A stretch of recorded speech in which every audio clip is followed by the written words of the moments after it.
Monsieur Chadourne, bonjour. Bonjour. Donc vous êtes le président de la Fédération des vins de Bergerac et du Ras. Est-ce que vous pouvez nous faire un petit bilan un peu de ces épisodes de gel sur le vignoble bergeracois et duracois, puisque vous représentez les deux? 4 matinées de gel sur 2 semaines, 75% des parcelles touchées, avec une très forte hétérogénéité, ça va de 5% à 100% des grains. D'accord. Qui donnerait une moyenne entre 30 et 40% des bourgeons brûlés par le gel. Ce qui veut dire pour la récolte, quelles conséquences? Le potentiel de production est amputé. C'est un épisode qui est passé ou on craint qu'il y ait encore des... Il peut encore y avoir des gelées. Monsieur Langlois, bonjour. Bonjour. Donc président de la Fédération des Cumates Dordogne. Directeur de la fédération. Directeur, pardon. Quelle est l'expérience qui est tentée dans le bergeracois en ce moment-là, avec ces tours? C'est de trouver une solution pour lutter contre le gel de printemps. Des viticulteurs nous ont sollicité il y a un an pour voir quels étaient les moyens de lutte. Alors, il y avait les tours, qu'elle a été installée ici. Après, il y a d'autres systèmes, mais qui étaient moins adaptés ou plus gourmands en main-d'œuvre. Ou à nous, puisqu'on parle de l'irrigation, voilà. La fameuse irrigation, d'accord, voilà. Qui n'est pas possible partout dans le vignoble du fait du manque d'accès d'eau de certains viticulteurs et agriculteurs, parce qu'il y a les deux qui sont concernés. Voilà, tout à fait. Et donc c'était la solution technique possible, et il y avait un acteur local, la Somaref, pour pouvoir répondre à ce besoin-là. Donc qui commercialise ce type de tour, hein, c'est voilà, ça. Voilà. Et pourquoi ils sont là, c'est qu'il y a aussi un autre producteur de fruits notamment, mais qui a déjà cette expérience-là. Donc pas réinventer l'eau chaude, on a utilisé ce qui existait déjà. Et qui fonctionnait. Voilà. Donc ça fonctionne jusqu'à quelle température ce type d'appareil? Alors, il est indiqué jusqu'à moins 2,5, moins 3 degrés. Mais tout dépend du type de gel. Il y a les gelées noires où c'est que de la masse d'air froide.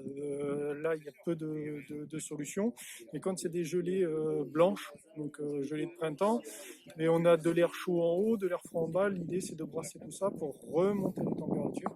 D'accord. Sur la mise en service de ces tours, sur cette tour-ci, extérieur du périmètre de la tour, il est moins 3,5. Dans le périmètre, on est à moins 0,9. Et là, on assèche en fait le feuillage, et le gel n'impacte pas le feuillage, n'impacte pas le bourgeon et le brûle. D'accord. Combien est-ce qu'il y a de tours qui ont été achetés pour cette année, justement, dans le cadre de cette expérience? 22 tours. Il y a 22 tours, il y a 16 viticulteurs qui se sont engagés sur ce programme-là. 8 seulement ont pu être installés parce que des problèmes logistiques, les containers qui viennent des États-Unis sont bloqués, donc on les reçoit pas encore. D'accord. Voilà. Quand est-ce qu'on va dresser un premier bilan de l'expérience? Premier bilan, on va le faire au courant du mois de mai, une fois que les risques de gelée seront passés, pour regarder, mais voilà, est-ce que c'est vert, est-ce que c'est brûlé, quel est le réel impact et quel coût.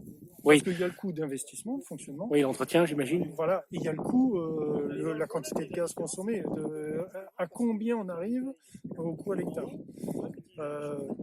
Le constat qui se fait malheureusement aujourd'hui, c'est que ceux qui n'ont pas pris la décision de le faire il y a 6 mois, et ben, en gros, ça correspond à la perte qu'ils ont eue, qu'ils vont avoir cette année par les gelées.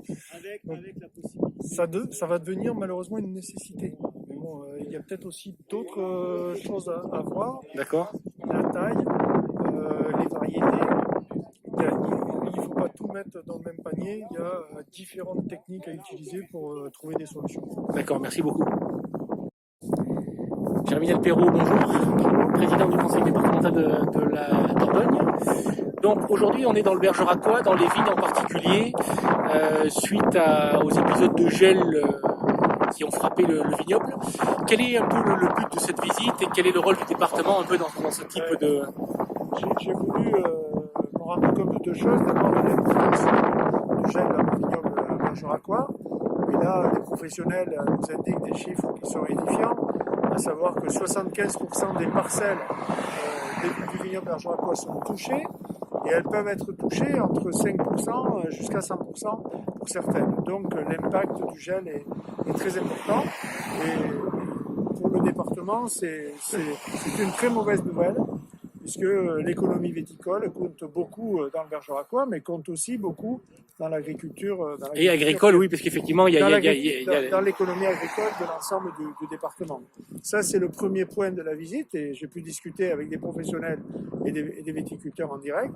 Le deuxième point, c'était de vérifier si l'expérience que l'on mène avec ce qu'on appelle des tours à vent était concluante ou pas. Il s'agit de mâts dotés d'une hélice à leur sommet et qui, en tournant, brassent de l'air et mélangent de l'air qui est un peu plus chaud en altitude ou en basse altitude avec l'air qui est beaucoup plus froid à ras du sol. Cette expérience-là, elle a été portée par la CUMA Périgourdine et nous avons, et le département a apporté 100 000 € à cette opération qui sera dupliquée si elle fonctionne. Aujourd'hui, il y a 8 tours à vent qui ont été mises en place et qui ont servi sur les 22 qui sont commandés au total.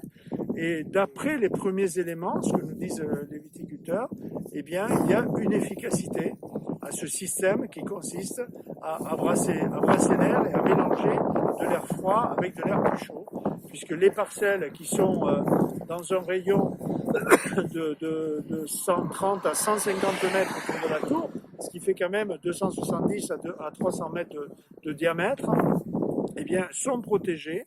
On a pu le voir de visu, alors que dès qu'on s'éloigne, eh bien, on retrouve des parcelles où il y a 30 à 40% ou plus quelquefois de fruits abîmés, de plantes abîmées, de bourgeons qui sont abîmés.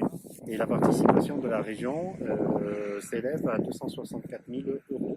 Donc sur le Bergeracois, nous avons les outils, le socle pour pouvoir travailler sur ce que nous, région, on appelle le Néoterra, c'est-à-dire accélérer la transition énergétique sur notre territoire. Et effectivement, ça passe aussi par des modes de traitement alternatifs de l'ensemble des fruits et légumes et aussi de la viticulture.